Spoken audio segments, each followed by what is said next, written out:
donde el secado por medio del sol se constituye en algunas partes del mundo como el método más económico, ¿ya? Pero tiene inconvenientes. Ahí están listados los inconvenientes, como ser que depende de las fuerzas naturales. Obviamente no podemos decir todo el día va a estar asoleado o si todo el día va a estar nublado. Generalmente el contenido de humedad solo se reduce hasta el 15% por medio del sol. En cambio, con un deshidratador se logran, pues, los niveles de humedad residual que uno desee, básicamente, prácticamente, solo depende de cuán seco esté el aire que estemos alimentando al deshidratador. Son susceptibles a la contaminación, ¿no? Polvo, insectos, los roedores y otros factores, lo cual no sucede en aparatos cerrados como son los deshidratadores. Acá nos da un concepto de la deshidratación. ¿Ya? Indicándonos que se entiende por la eliminación casi completa del agua que contienen los alimentos, bajo condiciones de control. El término secado más se usa para lo que es actual, por medios naturales como es el sol, donde no se puede ejercer control sobre los parámetros de deshidratación. En cambio, en un aparato, un deshidratador como tal, sí se ejerce control sobre los parámetros que intervienen en la deshidratación. ¿Ya?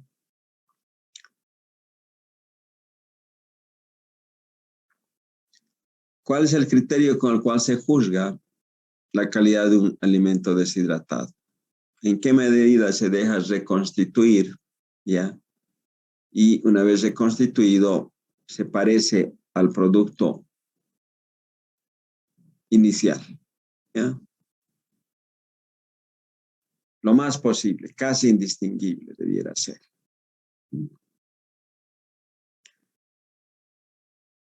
A nosotros concretamente nos interesa lo que son frutas y hortalizas. El motivo por el cual se lo efectúa es para lograr su conservación como efecto, como objetivo principal, y tiene un efecto secundario que es disminuir el peso y el volumen de los. Disminuir el peso hace de que el transportar los productos deshidratados sea mucho más económico que los productos no deshidratados, obviamente. ¿Ya? Sea cual fuera el motivo de la eliminación del agua, ¿ya?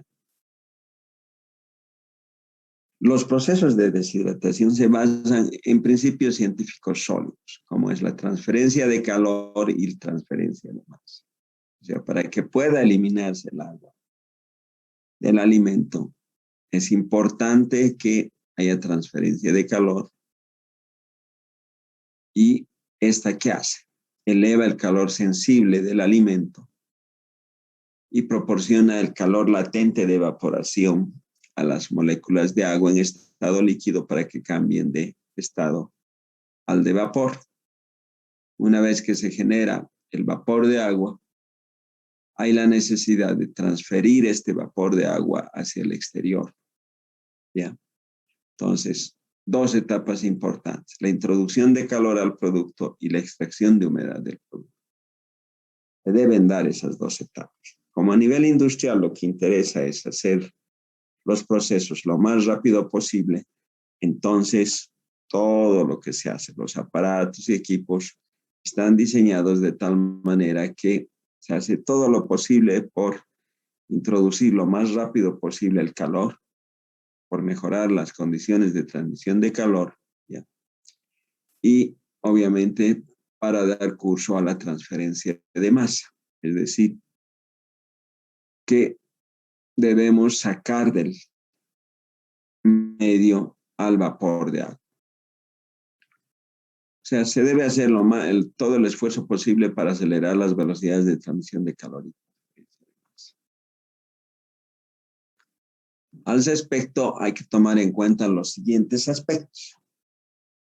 El primero, y sobre el único que realmente toma decisión o influencia directa del ser humano, es el área de superficie, ¿ya?, de contacto del alimento con el aire caliente. Generalmente se subdivide el alimento a deshidratar en piezas pequeñas o capas delgadas.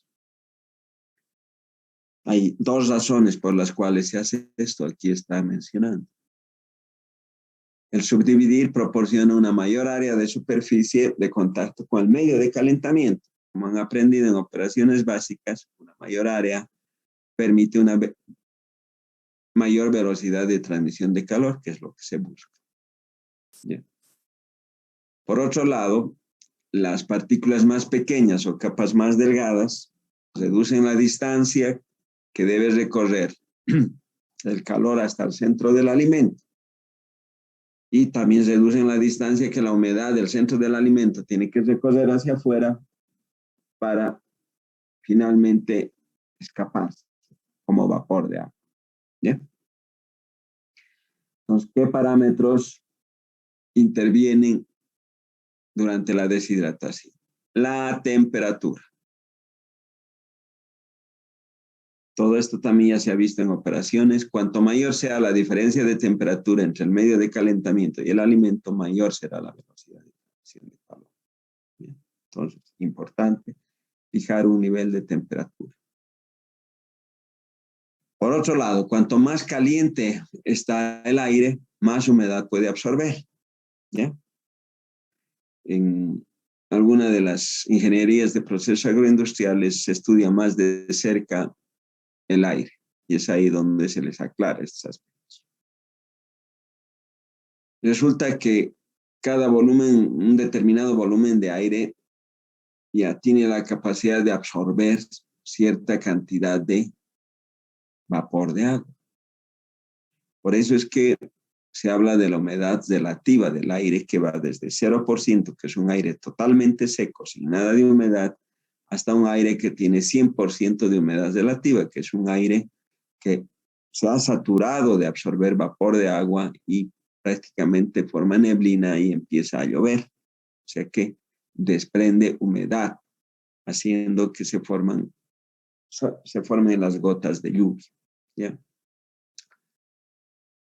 Dice, de esta manera el aire a temperatura elevada que se encuentra próxima al alimento del proceso de deshidratación recogerá la humedad expulsada de este con mayor grado que el aire más. O sea, desde todo punto de vista es bienvenido un aire caliente, porque tiene una mayor capacidad de absorber vapor de agua. Temperatura. La velocidad del aire. No es lo mismo un aire tranquilo, no se mueve mucho, a diferencia de un aire que sí tiene cierto nivel de movimiento, ¿ya? La velocidad del aire. El aire caliente recoge más humedad que el aire fresco, pero el aire en movimiento es aún más efectivo. El aire a alta velocidad, aparte de recoger humedad, va a ejercer un efecto de barrido sobre el alimento, haciendo que el vapor de agua sea expulsado hacia el exterior del equipo, o sea, velando por una buena transferencia de masa, o sea, transferencia de agua.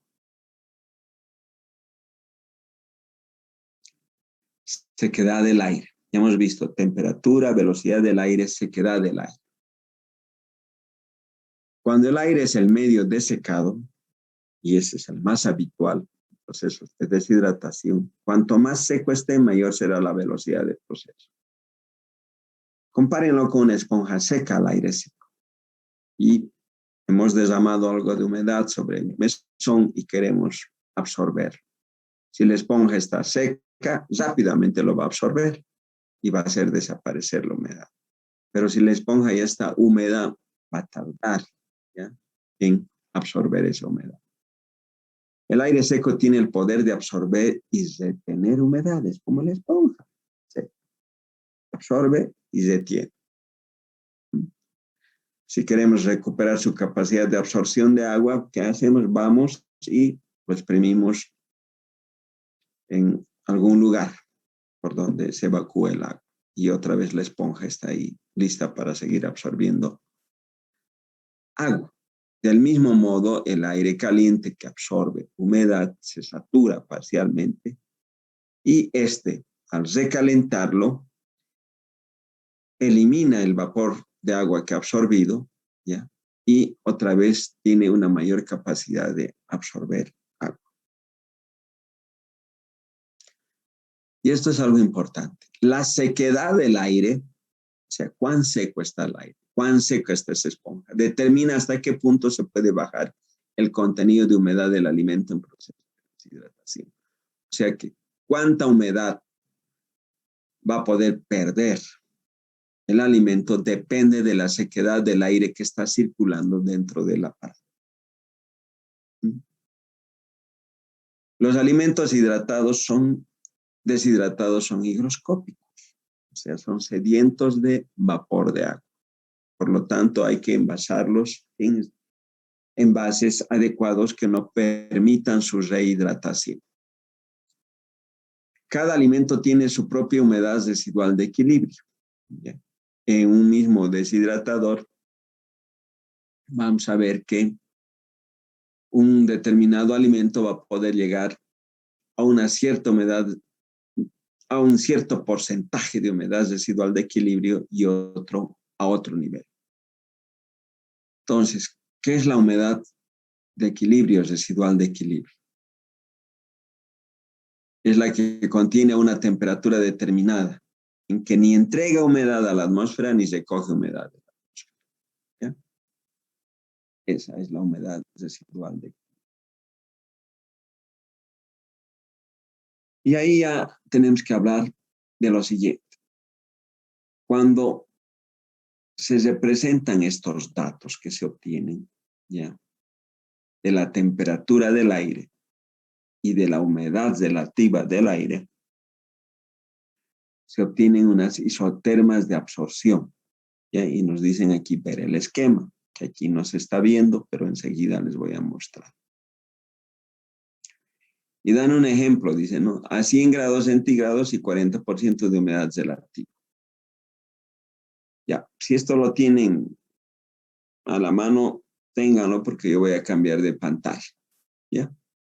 100 grados, 40%, 4% de humedad de equilibrio.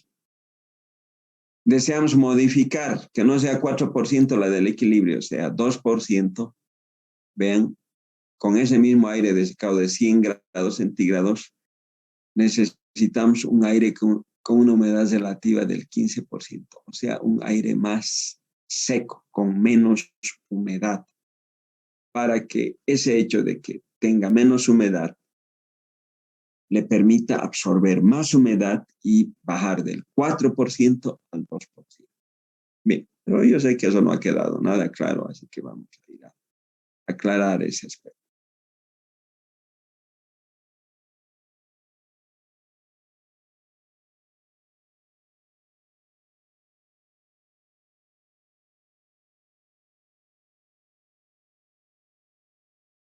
Esta es una isoterma de absorción de agua. Bien. Miren, en la abscisa tenemos la humedad relativa en porcentaje del aire y va de 0 a 100 aire. Con 0% de humedad relativa es un aire totalmente seco y 100% totalmente húmedo, que ha saturado su capacidad de absorber vapor de agua y por lo tanto empieza a condensarse formando neblina, incluso gotas de agua. ¿Bien? Entonces, vamos a hacer aquí algunos ejemplos como este. ¿Qué pasa si nosotros tenemos 60%? Y resulta que el aire que tenemos a disposición es acá, 60 grados centígrados. ¿Bien? Resulta que eso viene acá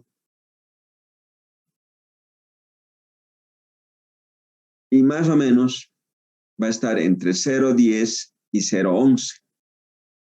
La relación del contenido de humedad en libras por libra seca, que es lo mismo decir en gramos por gramo seco, o sea, en realidad es adimensional. Resulta que cuando esta relación es pequeña, como en este caso 0,02, 0,04, 0,06, 0,08, 0,10, 0,2, cuando es tan pequeño, prácticamente nos está dando el porcentaje de humedad residual. O sea que aquí estuviéramos con 0,10 por 100, nos va a dar 10%. ¿Sí? Ya. 10% de humedad residual. Pero a ese mismo aire, de repente le cambiamos su humedad relativa a 40%. Y la temperatura mantenemos 60. Resulta que nos va a generar humedad residual de aproximadamente 0,7. Entonces se van obteniendo pares de valores que luego se los grafica y se obtiene esta curva normal, esta curva de isoterma, estas isotermas de absorción de agua. ¿Ya? Entonces, para otra temperatura se obtiene otro par de valores y así sucesivamente. Entonces, ¿qué nos están dando en el ejemplo concreto? Ya. Si tuviéramos un aire a 100 grados centígrados y 40% nos están hablando de esto, 40% de humedad, 100 grados centígrados, nos dice que nosotros podemos hacer de que estas papas lleguen a una humedad residual del 4%, porque 0,04% da 4% de humedad residual. Pero queremos más seco todavía, con 2% de humedad residual. Entonces, partimos de 2% y vamos a que acá a 100 grados centígrados. Ahí es 100, intercepta ahí. Y leemos la humedad relativa que necesitaremos de un aire con 100 grados centígrados tuviera que ser del 15%. Entonces, 100 grados centígrados y 15%, porque esto es 0, 10, 20, 30, 40, 50, 60. 100 grados centígrados y 15% nos va a permitir, al ser un aire más seco, bajar la humedad relativa de las papas que se están secando al 2%. Por eso es que decimos de que la humedad relativa del aire desecado es el que determina la humedad residual de equilibrio. ¿Ya? Estas serían las humedades residuales de equilibrio. 100 grados centígrados, 40% de humedad relativa, baja al 4% y no baja más. Ahí se queda. Si quisiéramos que baje más, debemos bajar la humedad de 40 a 15%. Un aire más seco alimentar con la misma temperatura, ese sí nos puede generar una humedad residual de equilibrio de las papas del 2%. ¿Ya? Alguna vez fue pregunta de examen, algo por ahí. Les mandé unos ejercicios prácticos esta mañana, los han debido ya examinar, tal vez ya los tienen impresos, sería lo ideal. Es de esta manera que se resuelve el primer ejercicio. ¿Ya? Entonces, la isoterma de absorción de agua. Bajamos esto y continuamos.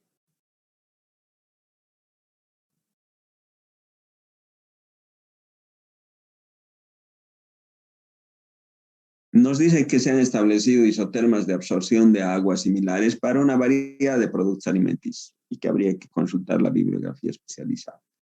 Ese que les he mostrado es de las papas, concretamente, para papas deshidratadas. Para un producto nuevo habría que hacerlo experimentalmente, de determinar las isotermas, ¿ya?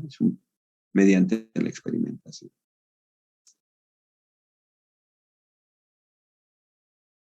Ahora está aquí lo que les decía. Durante el almacenamiento, el producto debe tener un envasado adecuado que le permita mantener la humedad residual de equilibrio que tenía al finalizar la deshidratación. ¿Qué significa esto? Si nosotros hemos llegado al 4%, ¿ya? Y no es que solo se puede llegar con 100 grados centígrados, se puede llegar con otras. Vamos a ver eso. Vamos. Acá está. Mira. Aquí tenemos 40 grados centígrados. Y si nosotros queremos el 4%, venimos acá y vemos de que necesitamos un aire del 10% a 40 grados centígrados. Uy, no, cambiar esto. Así no. Esto.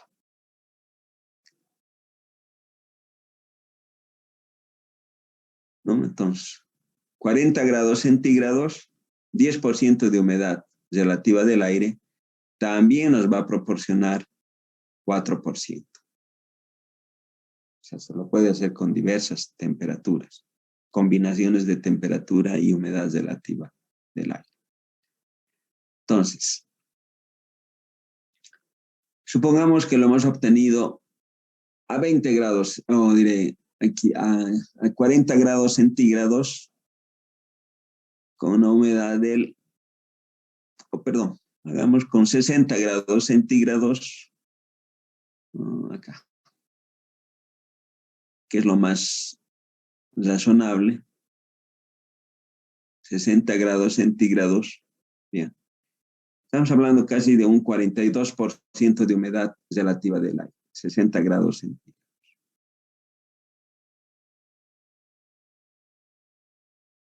8% de humedad logramos. Si nosotros queremos mantener esta humedad que hemos logrado, debemos envasar en un envase que sea pues impermeable al paso de vapor de agua, porque nosotros estamos rodeados de aire.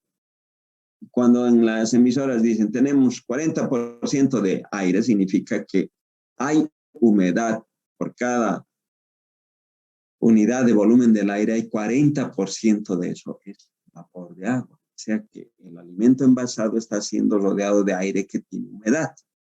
Entonces, cuando llueve, por ejemplo, esta humedad pues llega como si nada a 80, 90%.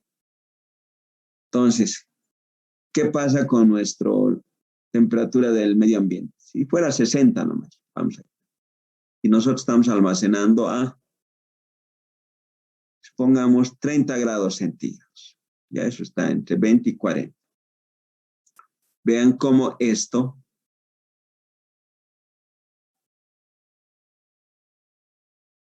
va a generar uno de equilibrio del 14%. Nosotros estamos con 8%. Es higroscópico el alimento deshidratado. De repente, ya tenemos 60% de humedad relativa del aire. Esto implica de que esta humedad va a tender a ingresar, a pasar a través del envase y rehidratar el alimento que está con un 8%. Si no envasamos adecuadamente, va a suceder eso, va a empezar a humedecerse, ¿ya? Por lo tanto, debemos escoger materiales que impidan el paso del vapor de agua, o por lo menos si dejan pasar sea muy poco, de tal manera que se necesita mucho tiempo para que pueda humedecerse. Pero entre tanto, estaba con 60, otra vez el aire está en 40, o sea que ya no va a haber el problema, ¿ya? Entonces, aquí vemos la importancia de envasar los productos deshidratados en materiales lo más impermeable posibles, o sea que no dejen pasar el vapor de agua. Ya.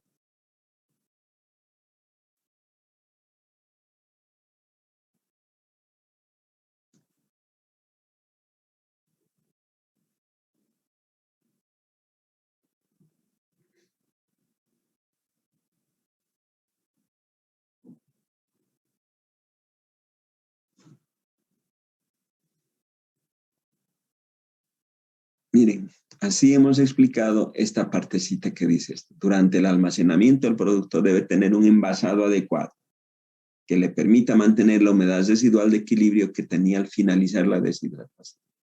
Si no tiene, vamos a arruinar. En vano hemos llegado al 8%, igualito. Cuando aumente la humedad del aire del medio ambiente, se va a rehidratar. Presión atmosférica y vacío. Si hacemos procesos de secado al vacío, sabemos de que estos se desarrollan más rápido, pero son también más caros. Normalmente se hace a presión atmosférica normal. Esto es para que lo lean nada más. Tiempo y temperatura, curva normal de deshidratación. Esto sí es importante. Dice, cuando se secan los alimentos,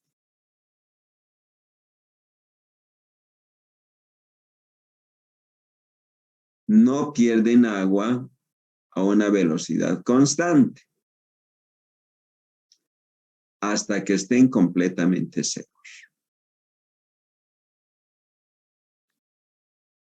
Por el contrario, a medida que prosigue el proceso de secado, la velocidad con que se elimina el agua, no importa en qué combinación de circunstancias, va disminuyendo. O sea, resumiendo, al inicio, la velocidad de eliminación del agua es grande y a medida que transcurre la eliminación del agua, cada vez es más lento, cuesta más sacar el agua del alimento. Ya, eso es lo que muestra la curva normal de deshidratación.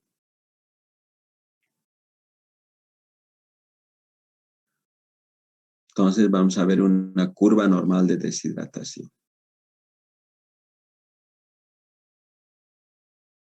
Aquí lo tenemos esto, pero por acá también tiene que estar aquí. Acá. Ahí está. Ahí tenemos la curva normal de deshidratación.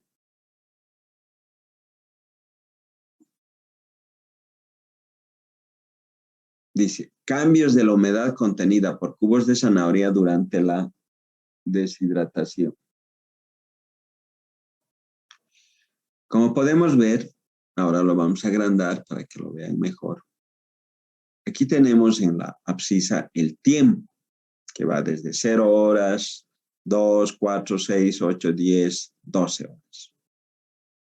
Y en la ordenada, tenemos el contenido de humedad en libras por libras.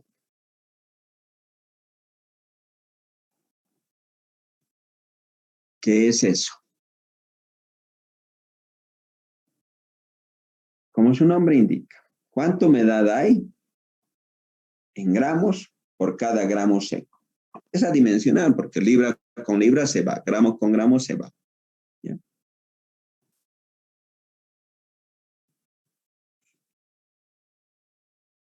A ver, vamos a conseguir un lápiz. Está el lápiz.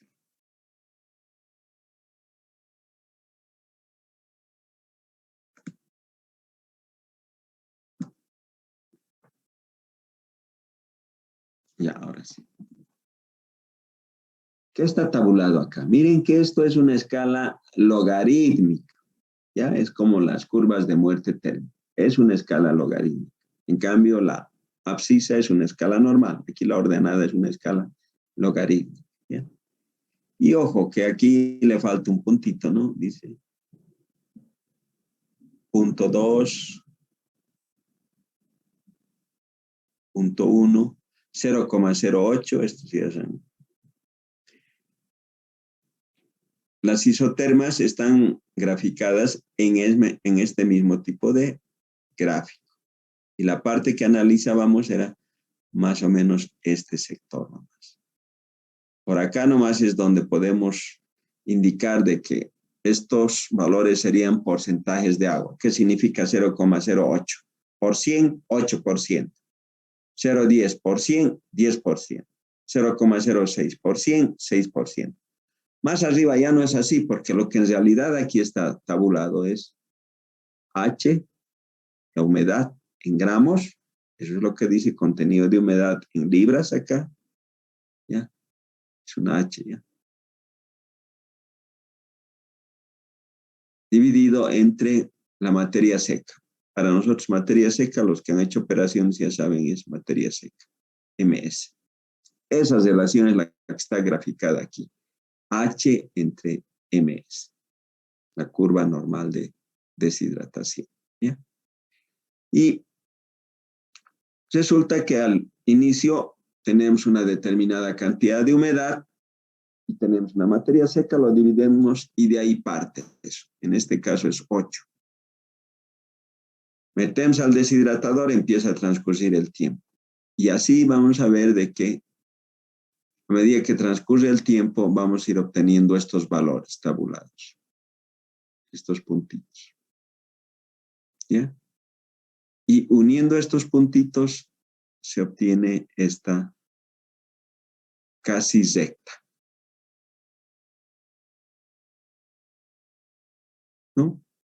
Bueno, eso deberíamos de hacer con otra cosa. Está muy mal. ¿Ya?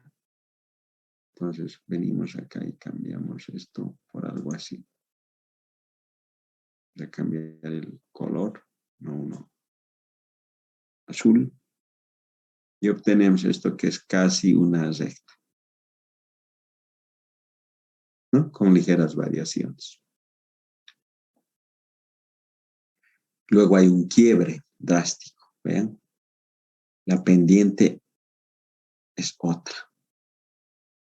Y en esta parte, pues la pérdida de agua en esta parte es lenta. Mientras que en esta curva al inicio es sumamente rápido y a medida que se va descendiendo cada vez se va poniendo más lento.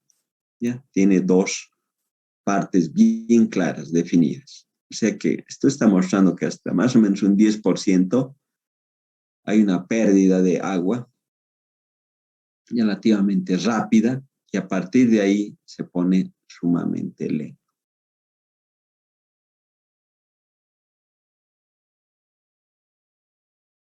Ya. Esto vamos a usar para hacer los ejercicios y durante la práctica teórica sobre la materia.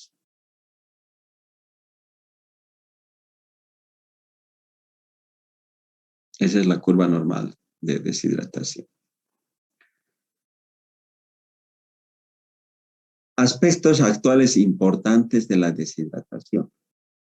Esa definición que se tiene más arriba es bastante antigua. Una definición moderna de la deshidratación dice lo siguiente.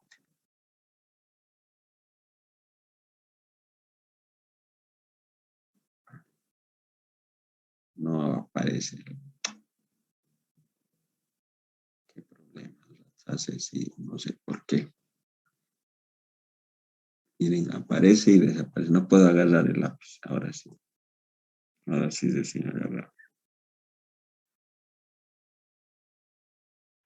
O sea, ¿qué es la definición actual de la deshidratación? Como el secado debido a la producción artificial de calor, bajo condiciones cuidadosas de control de temperatura.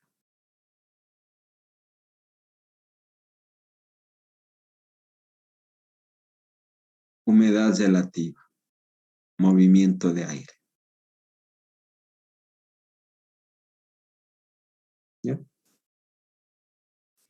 El objetivo fundamental del secado o deshidratación es eliminar la humedad del producto sin dañar las células o estructuras del organismo. Bien. Estos parámetros de temperatura, humedad relativa y movimiento de aire los trae el aparato. Ahí es donde se puede definir qué temperatura queremos,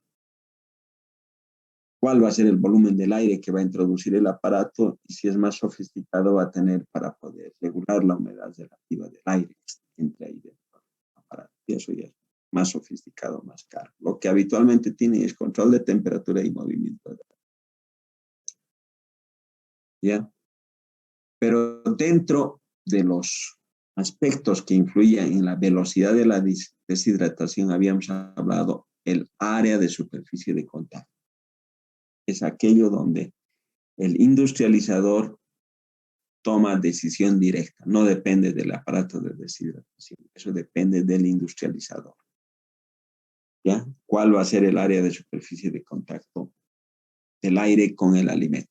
Así que ahora vamos a ir a hablar de eso antes de continuar esta parte.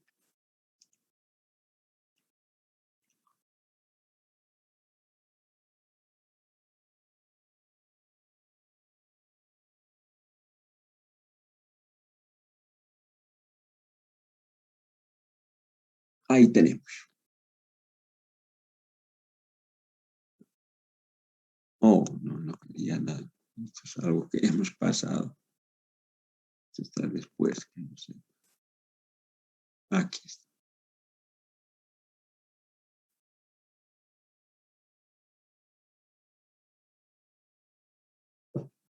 Bien, aquí estamos simulando un deshidratador.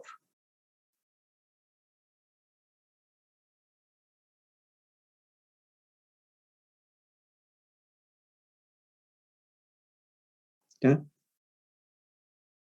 En el cual tenemos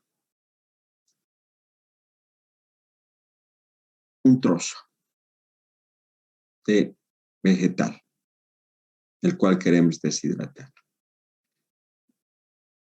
Es de aire caliente, por lo tanto, hay un flujo de aire caliente con una determinada temperatura, supongamos de 70 grados centígrados, con una determinada velocidad del aire, 15 metros cúbicos por minuto, y una humedad relativa del aire del 40%. Pero el tamaño que va a tener este trozo lo definimos nosotros. ¿Ya? Entonces, a eso le llamamos área de superficie de contacto.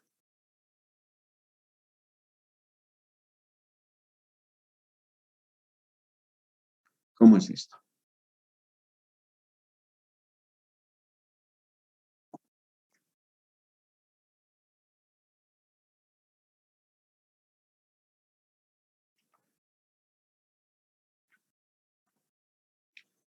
Ese cubo que hemos visto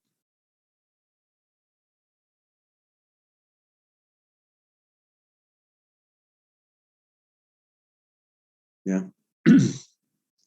Supongamos que fuera un cubo de 10 centímetros por 10 centímetros la base y por 10 centímetros de alto. Entonces, ese cubo tiene un área total, que es el área de una cara, 10 centímetros por 10 centímetros, 100 centímetros. Como tiene 6 caras el cubo, por el número de caras, son 600. Y solo tenemos un cubo, son 600 centímetros cuadrados de área de superficie de contacto. En operaciones ustedes han aprendido que la velocidad de transmisión de calor depende del coeficiente superficial de transmisión de calor multiplicado por el área y por el delta T. El delta T ya está dado.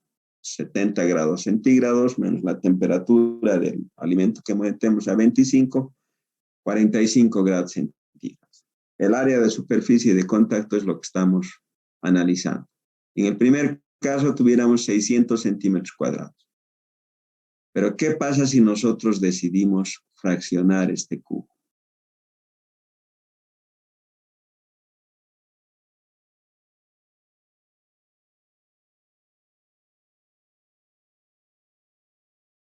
Bueno, es complicado dibujar. Ya. Si ese fuera el de 10 por 10. Decidimos fraccionar y le hacemos un corte acá. Justo ahí y también acá. Vemos claramente que vamos a obtener 8 cubos. ¿Sí? 4 arriba y 4 abajo. Y cada cubo de 5 por 5. Entonces, dice, para varios cubos de 5 por 5, el área de una cara 5 por 5, 25. Por 6 caras, 150. Pero obtenemos 8 cubos. Por 8 cubos 1.200 centímetros cuadrados. Como vemos, el hecho de fraccionar nos está duplicando el área de superficie de contacto. Ya no son 600, sino 1.200. O sea que estamos incrementando la velocidad de transmisión de calor al fraccionar lo más pequeño posible. ¿Ya? Entonces,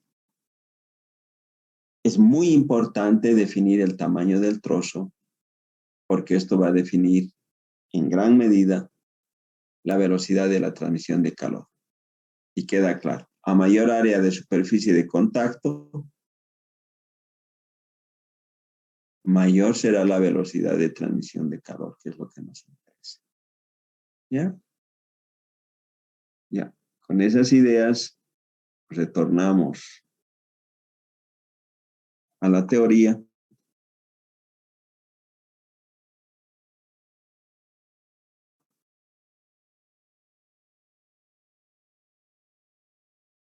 Donde ya tenemos la definición moderna. ¿Ya? Y luego hay principios básicos que deberían de ser entendidos, dice, ¿no? Y considerados cuando se utiliza la deshidratación como método de conservación. Ya los hemos visto, ya lo han leído ustedes, pero aquí otra vez aparece. El aire es utilizado, por lo menos conseguir este puntero, ¿ya? El aire es utilizado para conducir calor al producto y también para transportar la humedad liberada del producto hacia el exterior. Tiene dos funciones el aire. ¿Ya? Controlar el movimiento del aire implica controlar la velocidad de secado del aire. Importante. Un segundo aspecto. El calor es el que promueve la velocidad de evaporación de la humedad del producto. Claro, tiene que haber un delta T como fuerza motriz para que haya transmisión de calor. ¿Ya?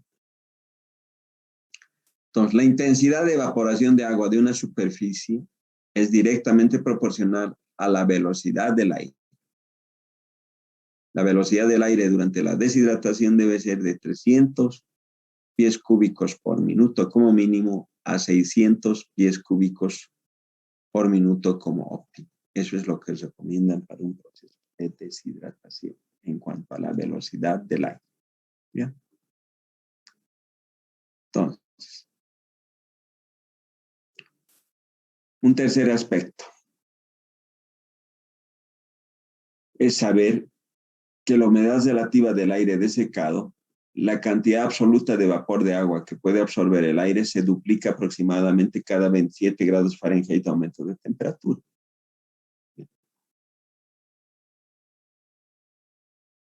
Implica de que a medida que incrementamos la temperatura del aire desecado, aquí dan el dato en grados Fahrenheit, si hacemos subir 27 grados Fahrenheit, estamos duplicando la velocidad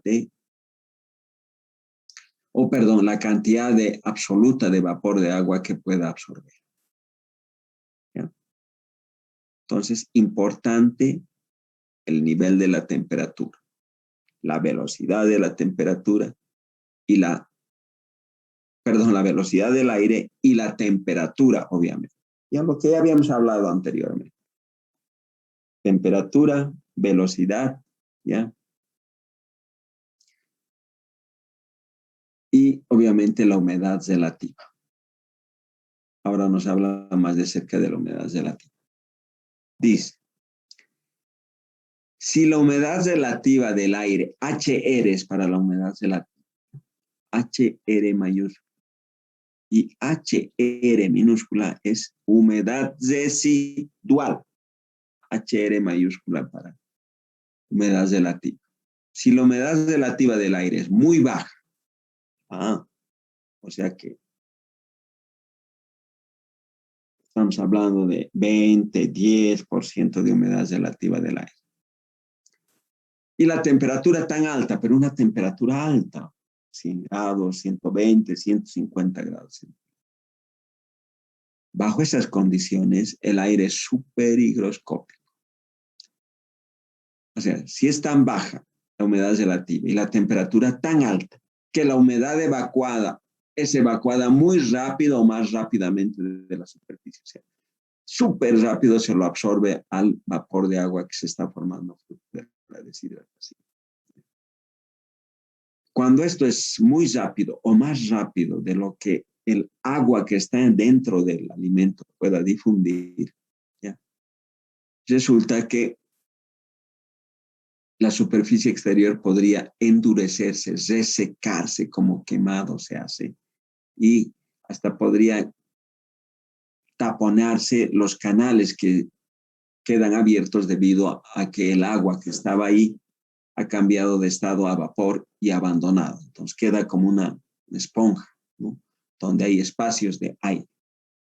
Pero si es muy rápido la evaporación, ¿ya?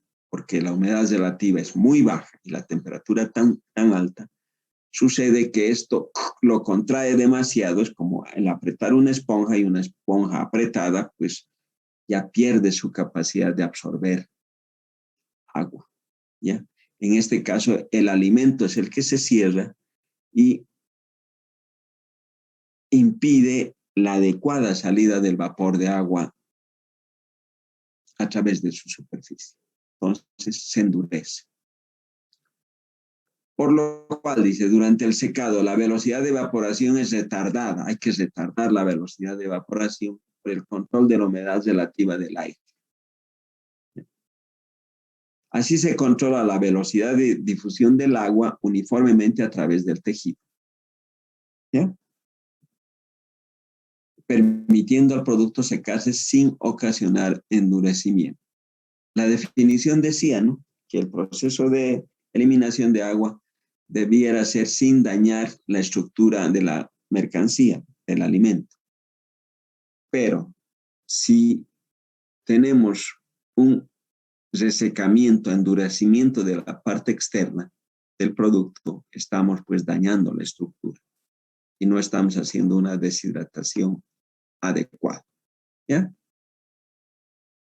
A ver, podemos tratar de hacer un esquemita para eso. Vamos a sacar esto de aquí. Vamos a ir a la pizarra del Zoom.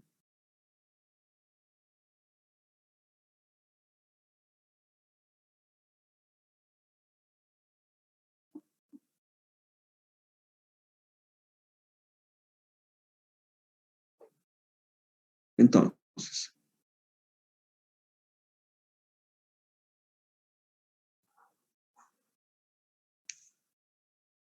si este fuera nuestro trozo de alimento, ¿ya?, el agua, ¿qué otro color? No aparece. No sé por qué.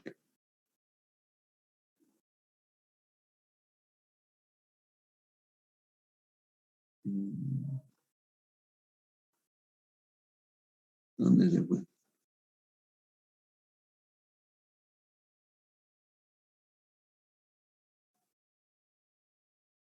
Qué raro.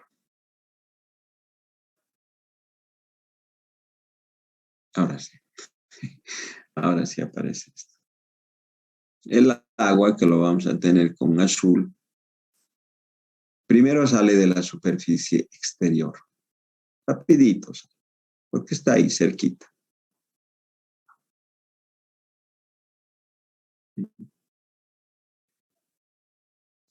Pero el agua de lo más interior está ahí dentro. Como de la superficie ya se ha salido el agua, esta agua de acá tiene que ir difundiendo, pues, de a poco hacia afuera. Entonces, hay una velocidad de difusión. Si la cantidad de agua que se evapora de la superficie es más rápido de aquello que esto pueda difundir, o sea, de ir reemplazando los lugares. Ya no hay agua, sale de adentro el agua y ocupa su lugar, cambia de estado y se evapora. Cuando se da ese desequilibrio, no hay esa armonía, resulta que este producto se contrae.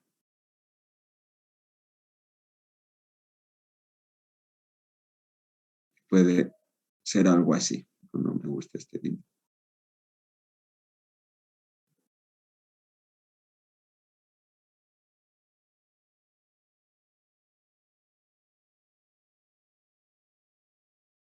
Se achica y se contrae. Ya se deforma. Esto ocasiona que las grietitas que había debido a que el agua abandonó se cierren. Y el agua que está aquí dentro, ya, se dificulte su difusión e incluso no pueda salir. Entonces, cuando se ha resecado esta parte externa, ya, resulta que ya no deja salir el agua. Y nosotros lo tenemos en el deshidratador y no hay cuando baje la cantidad de agua, el peso de la muestra. Debemos evitar eso en un proceso de deshidratación. ¿Ya? Ya, bueno, creo que con eso más o menos ha quedado esto aclarado.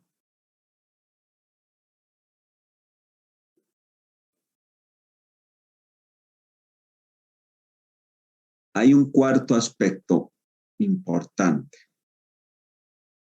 y nuevo, un concepto. El otro término es la temperatura crítica. Temperatura crítica. Vamos a hacer con rojo. Temperatura crítica.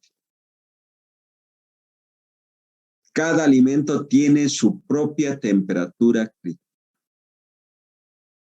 O sea, no es la misma para todos. ¿Y qué es esta? Es la temperatura en la cual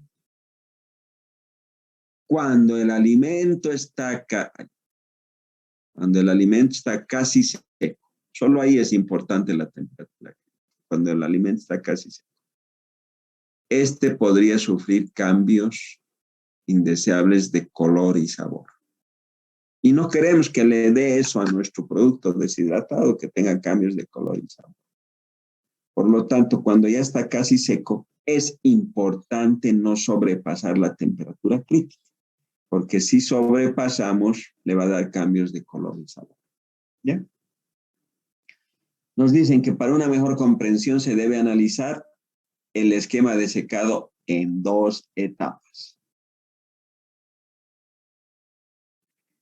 Y recordando, dice, es importante recordar siempre que la temperatura crítica para cada producto se determina por prueba y error, o sea, experimentalmente se determina.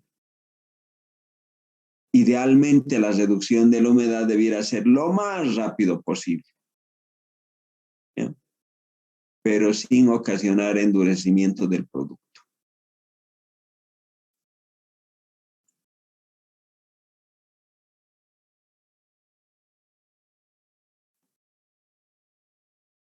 Para entender mejor esto, vamos a analizar el diagrama de secado en 2 etapas.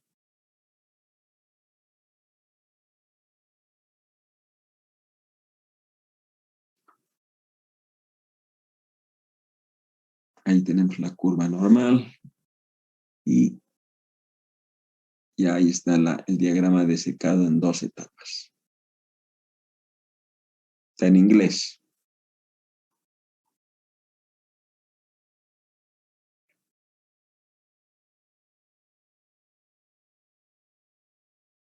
Ya, está bien. Miren, tiempo de secado. Aquí están las etapas. Primera etapa, segunda etapa. Por acá tenemos la temperatura. Ahí está la temperatura. Y aquí está la humedad.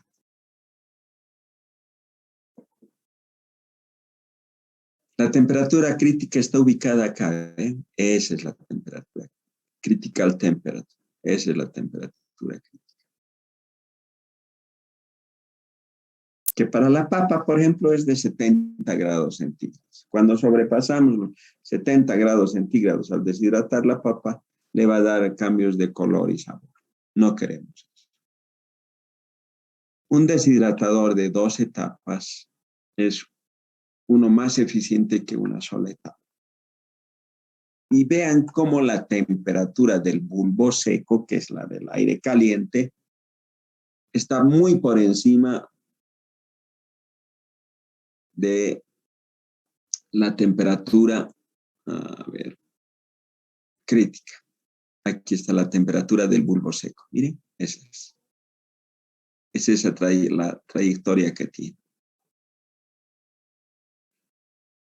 Parte de un nivel superior pueden ser 150 grados centígrados y va bajando paulatinamente en la primera etapa. La temperatura del producto, verde, ¿ya? Aquí está. Estará pues con 25 grados centígrados, va subiendo paulatinamente. Resulta que llega cuando se está aproximando a la temperatura crítica, ¡tac! Hacemos que pase a la segunda etapa y esto cae drásticamente en la segunda etapa. Y al segundo módulo de deshidratación entra con esta temperatura para luego otra vez ir subiendo de a poco. Eso sí en la segunda etapa, el segundo módulo. ¿Ya? ¿Y qué pasa con la temperatura del bulbo seco? Para pasar al segundo módulo, el producto a deshidratar entra en contacto con el medio ambiente, o sea, la temperatura ambiente. Esto hace de que se enfríe el producto, ¿no? Y obviamente el aire caliente pues pasa a ser ya no está dentro de la unidad, está fuera de la unidad, asume el del medio ambiente, que sería esto. ¿Ya? Y en este deshidratador ya otra vez empezamos a calefaccionar, tiene que haber un delta T. Si del producto se ha enfriado y está otra vez con 30 grados centígrados, digamos, porque más o menos está por ahí, ¿no? El del deshidratador del segundo módulo debe estar por lo menos con 40 grados centígrados. Entonces, de esta manera, con ese delta T, de a poco va calentando al producto y va elevando su temperatura. Y cerca al final de la deshidratación, vean, tienden a igualarse la temperatura del aire, la del producto. Pero nunca deben sobrepasar la temperatura crítica. En el caso de la papa no debe ser mayor a 70 grados. Como vemos acá en la línea verde, el producto nunca ha estado por arriba de los 70 grados centígrados. El aire caliente sí ha estado en la primera etapa muy por encima de la temperatura crítica y en la segunda etapa sí ha estado ya por debajo, porque cuando entra la segunda etapa ya casi está seco el alimento. ¿Ya? ¿Cómo es el comportamiento de la humedad? La humedad aquí está en porcentaje. Obviamente al principio es alta la humedad, miren, está ahí. Si es la papa, pues casi un 85% debe ser de humedad. A medida que transcurre la deshidratación, esa humedad baja, baja, baja, baja, baja. Baja hasta ese porcentaje en la primera etapa.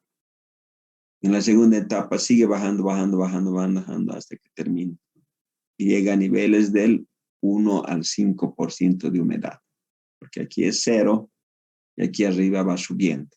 La temperatura aquí es 0 y aquí pues va subiendo. ¿Ya? Entonces, aquí vemos a través de este esquema la importancia de la temperatura crítica. El hecho de que el alimento nunca debe sobrepasar esa temperatura crítica. Como en el libro de trivias, la descripción que haces para una sola etapa, es por eso que nos dice que la temperatura de deshidratación debe ser de 65 a 70 grados centígrados. No dice que tiene que ser 65, porque ya podríamos sobrepasar la temperatura crítica y tener los cambios de color y sabor. ¿Ya?